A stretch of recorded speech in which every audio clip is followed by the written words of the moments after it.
Hi hello வணக்கம் welcome to ஃபுட்மா சமையல். இன்றைக்கி நம்ம நல்ல கமகமன்னு சுவையான க்ரீமியான சாம்பார் ரெசிபி தான் பண்ண போகிறோம்.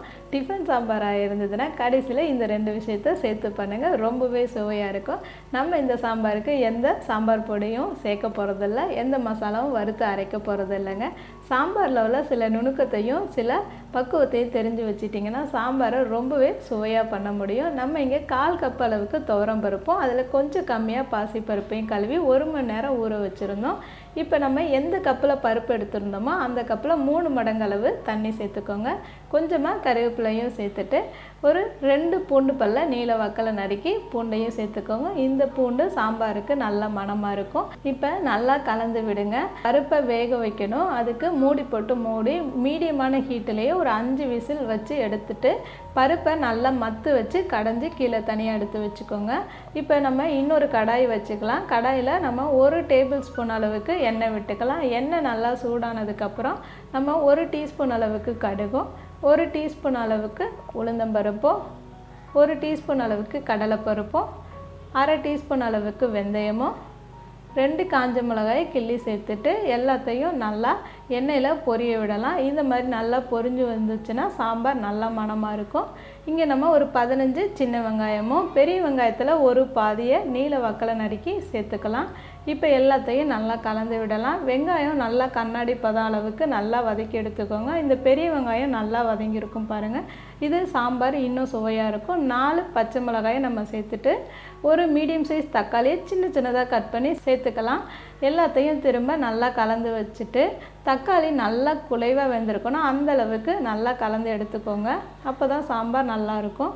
இங்கே ஒரு மீடியம் சைஸ் கேரட்டையும் சேர்த்துக்கலாம். நம்ம இங்கே நான் முருங்கைக்காய் கட் பண்ணி வச்சுருக்கேன். ஒரு முருங்கைக்காயில் நான் பாதி தான் எடுத்திருக்கேன். எல்லாத்தையும் கலந்து விடுங்க. முருங்கைக்காய் நிறையா இருந்துச்சுன்னா டிஃபன் சாம்பாரில் ஏதோ முருங்கைக்காய் சாம்பார் மாதிரி இருக்கும். அதனால தான் பாதி முருங்கைக்காய் சேர்த்துருக்கேன். 1 டீஸ்பூன் அளவுக்கு நம்ம மிளகாய்த்தூள் சேர்த்துக்கலாம். ஒரு 1/2 டீஸ்பூன் அளவுக்கு நம்ம மல்லித்தூள் சேர்த்துக்கலாம். மல்லித்தூள் சாம்பாரை நல்லா கெட்டிப்படுத்தும். 1/2 டீஸ்பூன் அளவுக்கு மஞ்சள் தூளும் தேவைக்கேற்ப கொஞ்சமாக உப்பையும் சேர்த்துட்டு திரும்ப எல்லாத்தையும் நம்ம நல்லா கலந்து வச்சுக்கலாம். இந்த பொடியோட பச்சை ஸ்மெல் போகிற அளவுக்கு நம்ம கலந்து விட்டுட்டாவே போதும். இங்கே நம்ம கிட்டத்தட்ட ஒரு 300 ml அளவுக்கு நம்ம தண்ணி சேர்த்து காயை நல்லா வேக வைக்கணும். ஒரு 5 நிமிஷத்துலேயே காய் நல்லா வெந்துடும், கொதிஞ்சு வந்துடும். பாருங்கள், இந்த அளவுக்கு கொதிஞ்சு வந்ததுக்கப்புறம் நம்ம வேக வச்சு மசிச்சு வச்சுருந்த இந்த பருப்பை இந்த குழம்பு கூட சேர்த்துக்கலாம். இப்போ நம்ம எல்லா பருப்பையும் சேர்த்துட்டு திரும்பவும் ஒரு 200 ml அளவுக்கு நான் தண்ணி சேர்த்துக்கிறேன். நீங்கள் குழம்ப கலந்து விட்டதுக்கப்புறம் கெட்டியாக இருந்ததுன்னா இன்னும் கொஞ்சம் தண்ணி கூட சேர்த்துக்கலாம். இந்த சாம்பார் கிட்டத்தட்ட ஒரு 4லேருந்து 5 பேர் அளவுக்கு சாப்பிடலாம். இந்த சாம்பாரை நம்ம இங்கே ஒரு லெமன் சைஸு புளியை நல்லா கெட்டியாக கரைச்சி சேர்த்துட்டு திரும்பவும் எல்லாத்தையும் நல்லா கலந்து வச்சுக்கலாம். தேவைக்கேற்ப கொஞ்சமாக உப்பு சேர்த்துட்டு மிதமான தீயிலேயே குழம்ப ஒரு 2 நிமிஷம் மட்டும் கொதிக்க விடுங்க போதும். கொதிஞ்சதுக்கப்புறம் ஒரு 1/4 டீஸ்பூன் அளவு பெருங்காயத்தூள் சேர்த்துட்டு கொஞ்சமாக கொத்தமல்லி இலையை சேர்த்துக்கலாம். டிஃபன் சாம்பாராக இருந்தால் இந்த 1 ஸ்பூன் நெய்யை கண்டிப்பாக சேர்த்துக்கோங்க. சாம்பார் நல்லா மணமாகவும் சுவையாக இருக்கும். அது கூடவே ஒரு சிட்டிகை அளவுக்கு வெல்லமும் சேர்த்துக்கணும்.